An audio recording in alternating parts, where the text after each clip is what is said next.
If you had to pick one camera and one lens to photograph everything for the rest of your life, what would you choose?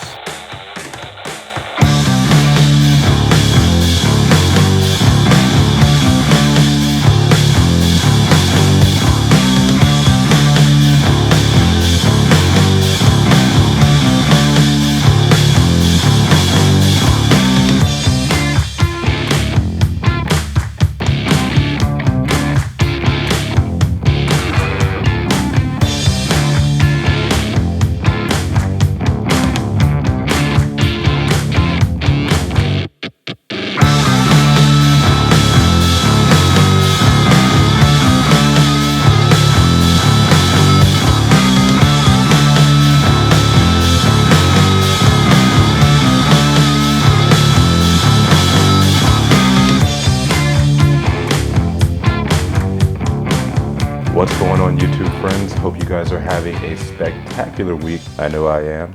My name is Quintavious Oliver. Feel free to just call me Q, but before you do, make sure you hit that subscribe button so you can stay updated on all the awesome stuff I've got planned for you guys. You're definitely not going to want to miss the next couple of videos. I know I talk a lot about having a simple setup, but I've got some new toys in, and you guys are definitely going to want to check these out. Before I get too far ahead of myself, I told you guys I'd make a video on why I got a particular lens tattooed on me, and that's a lot of commitment. If you're going to get anything tattooed on you, you've got to be committed to the idea. So shout out to all of you who have someone's name tattooed on you, because that's a level of dedication I'm not willing to commit to. So let's get down to it. This is my 35mm Summicron Aspherical version 1. This lens is my desert island apocalypse end of the world, if I could only choose one forever lens. Seriously, it does everything and it can go everywhere. And if you don't believe me, stay tuned. So in the last couple of videos, I've definitely talked a lot about simplifying one's camera setup. And believe it or not, in the not so distant past, at any one point in time, I might have had between 30 and 50 different cameras. Seriously, it was getting out of hand. Working at a camera store at the time did not help my addiction, but I would find myself having wild inconsistencies when it came to making pictures or my body of work as a whole. When you look down into ground glass, say like with a Hasselblad or a Rolleiflex, at least for me, it makes me think about and feel pictures completely differently than it does when I look through a rangefinder viewfinder or even through an SLR. Some viewfinders just make me feel differently when I look at different pictures. And I think that's a lot of us. And that's why we shoot with the cameras that we shoot with, because we connect with them. And I found myself connecting with, or thinking I was connecting with, way too many different cameras. Believe it or not, for the longest time, I was a 50mm shooter. And it lent itself well for what I did. Being a portrait photographer, doing a lot of fashion work, 50mm lenses were essentially the status quo. I mean, that's what I was taught on. I was taught that a 50mm was the normal focal length. It's what everyone should learn to use. And while I think that's somewhat true, I don't necessarily believe that that should be your first lens. And there's a few reasons why. So if you're looking for your first ever Leica lens, or you're looking for a particular focal length that you want to do everything, this is probably where I would say you should start. So without further ado, I will get into why this is my favorite lens of all time, and it'll probably stay that way for the foreseeable future. Number one, this lens literally can go anywhere with me. I mean, seriously, this thing's tiny. It is absolutely minuscule. And when you put it next to any of my other lenses, it really does fit the bill. I mean, the best camera is the one that's with you, and no one wants to lug around 90 pounds of camera equipment with them all the time. I want to be able to throw a camera over my shoulder and forget that it's there until I need to make a picture. And I'm comfortable taking this camera with me to the market, to a party. It goes with me to every single photo shoot. This lens really does make me want to take it with me everywhere. And I think that's something that should be taken into consideration when picking any focal length. What's the size of it? And would you pick that camera with you? If you were running out of the house, if someone told you that aliens just landed and you needed to make a picture because Pixar didn't happen, would you pick that lens? And why would you pick it? For me, it's a size thing. I like my lenses small, compact, and ready to go anywhere I am. And if you look closely on this lens, you'll see there's quite a bit of wear on this. I have actually taken this lens with me everywhere. Number two, this lens really can do everything. And I'm not just talking about this lens. I think the 35mm focal length in general is the do-all focal length. Argue with me if you want to. I know there's that age-old debate of whether or not you should use a 50mm, a 28mm, or the 35mm for your everyday EDC apocalypse desert island lens. And I really do stand by the 35mm focal length. I used to use 50mm for everything. And for a while it worked. Like I said, fashion and portraits, 50mm, you really can't go wrong. A lot of people like to use 85, but I found myself being particularly claustrophobic with that lens. I mean, 50mm is pretty tight when you think about it. And oftentimes, because I'm trying to make intimate photographs with people, I really like to make my pictures as if I'm sitting there having a conversation with that person, or as if I'm a part of that person's world. So being in people's homes or tight spaces, things like that, really meant that I needed to, half the time, be up under a table or on top of something, really backed into a corner in order to get that context. And with the 50mm, it's really hard to squeeze in as much context as I want. I know a lot of the great photographers, be it street photographers, fashion photographers, portrait photographers, all use 50mm lenses, but it just felt way too tight for me. And then I stumbled upon this lens. Having just that extra bit of context in my pictures made everything feel just right. I mean, this really is my Goldilocks lens. It's not too wide to where things start to get distorted. When you're making portraits, you really don't want that distortion, particularly when you're shooting weddings and things like that. You don't want to add any weight to anybody. And when you're using a wide lens, if you get in close, you'll notice a lot of lenses get that kind of bubble effect or that fisheye effect, even if it's not a fisheye lens. And nobody wants that. They say the camera adds 10 pounds, and there's a good reason why. So having something that is just under a normal focal length, but not so wide to where you can consider it a wide angle, really is the perfect lens for everything. I've used this lens and this camera in studio. I've used it for travel. I've used it for weddings. I've used it for portraits. I use it all the time for street photography. I can't think of a situation where I wouldn't pick this lens up first if I knew that I wanted to travel light. I didn't want to carry all of my equipment in my backpack. I mean, this really does make my choices and decisions when it comes to making pictures so much easier. Because it's small and because it's versatile, it does just get out of my way and I don't think about it. Couple that with the 0.58 finder on here. I don't know if you guys can see that right there.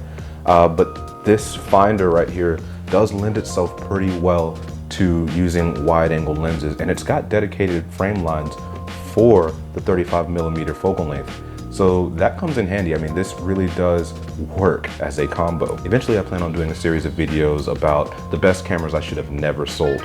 But when it comes down to it, I really don't regret selling most of those cameras because this right here does pretty much everything. I can't think of a scenario where I wouldn't use this. All right, so we've talked about the size and we've talked about its broad spectrum of abilities. And I really think that's something that should be taken into consideration when streamlining one's setup. I mean, like I said, I got detained when I got to Cuba because I had way too much stuff with me. And I hate when I leave the house having that debate in my head, should I use this or should I use that? I really just want to make sure I've got everything I need and nothing I don't. And having a 35mm lens really works. But this one in particular is pretty special. So we'll get down into what makes this lens unique. Piggybacking on its versatility and size, reason number 3 I absolutely love this lens is its ability to separate its background from its foreground. Being an aperture of f2, you get a ton of bokeh, and a lot of people feel like because you're using a wider lens, you're gonna lose a lot of that bokeh, but I mean, seriously, this lens leaves nothing to be desired. I've made portraits with this lens and the background just melts away. I've also used the version 4 Summicron, the pre-spherical version. A lot of people refer to that as the Bokeh King.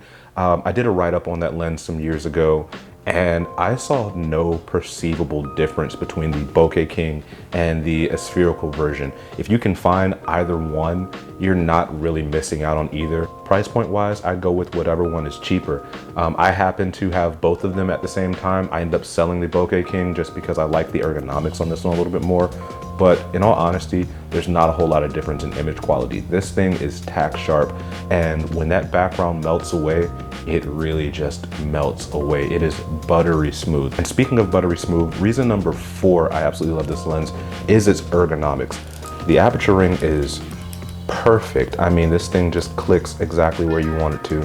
That focusing tab makes focusing buttery smooth. And because of the ergonomics, I can actually focus this lens quicker than most people can autofocus. It might sound like I'm bragging, but I promise you I'm not. I really think it's just the experience that I have with this lens. I mean, it goes with me everywhere, and I've photographed everything with it. Over the years, I've become extremely comfortable. One thing I love about all Leica lenses is that definitive focusing click. When you get to its closest focusing distance or infinity, it just clicks, and you hear it and you feel it. So when I pull this camera up to my eye, 9 times out of 10, my finger is going exactly where I want it to go in relation to where my focusing distance is. And I absolutely love that. I mean, I know where infinity is, I know where my close focusing distance is, and because I use this lens so much, I can pretty much judge where things are as far as distance goes to me. I mean, it's just a matter of repetition, repetition, repetition. If you use something enough, it's going to become second nature, and this camera and this lens really have become an extension of my body. The final thing I love about this lens, outside of its image quality, its size, its weight, and its ability to do just about everything, really is just the aesthetics. I just think it's a pretty lens. And more so than that, the aesthetics are functional. Like I said, the ergonomics make it to where I can focus this lens extremely quickly. But if you're into zone focusing or focusing from the hip, you'll notice this chart right here, that focusing chart, and that allows you to read distance from looking down at your lens. If you look right here, you'll see all of these numbers, and all those numbers correspond with your aperture. And these lines right here correspond with the distance. So you'll note at f2, whatever is on that line is pretty much what's going to be in focus. But if you've got something at, say, f11 right here, and you switch your lens over to f11, everything between whatever distance is on one line to whatever distance is on the other line is going to be in focus. And I love that. A lot of lenses don't have that, and I think that's pretty sad because I think it takes away from the versatility of a lens. Being able to look down at my camera, not have to necessarily look through the viewfinder and make a picture from whatever angle I want, works for me. A lot of people like to use their flip out screens or electronic viewfinders, but back in the day they didn't have that. And I've said this before, every photograph you've ever seen was made with inferior technology than what's available today. And I think learning how to do things the simple way versus relying on technology or what have you really lends itself well to being adaptable in the field. Let's say your screen doesn't work. Let's say somebody hands you a camera that doesn't have all these extra bells and whistles. What do? And learning how to focus via distance is an invaluable skill. And I figure having something like that on the lens is extremely useful. It's kind of like going on a road trip and having a compass and a paper map because your phone died and either the nearest gas station is miles and miles away. What do?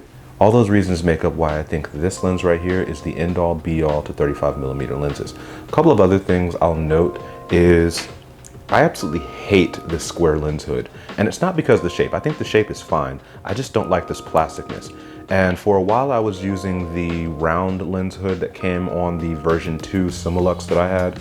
But that lens hood actually popped off while I was shooting in a river and just floated on down. And if you look at what they go for on eBay, they are way too expensive for me to have justified buying another one. So I've been using these plastic lens hoods. This one actually came with it, but I don't like the plasticness. I mean, that's really nitpicky of me. It serves its function, it protects the front element, but in all honesty, they could have done better than the plastic lens hood, let's be honest. And I know the version 2s do have the metal lens hood. If you're gonna pay that much for a lens, you might as well get the good stuff. Aside from that, there's nothing else I can really say that's bad about this lens. I mean, it does exactly what it's supposed to do. It makes damn good pictures. So if you're looking for a lens that you can really take anywhere, that will do anything, I mean seriously, from studio work to landscape work, street photography, weddings, you name it, this lens will do it.